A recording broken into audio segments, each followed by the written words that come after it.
Hello everyone, welcome to WebTech Knowledge. This is Yamin. In this tutorial, we are going to talk about HTML in 60 seconds. Let's consider HTML is a human.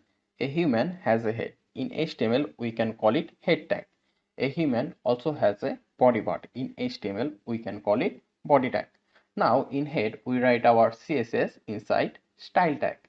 This CSS decide how our HTML will look like. Will it be good looking or will it be ugly looking?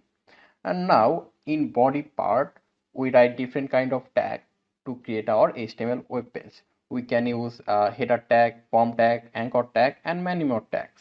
But that's for another video. Let's talk about skip.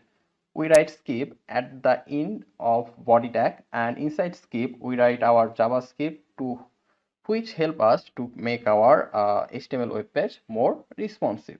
So that's all the basic about HTML, and thanks for watching.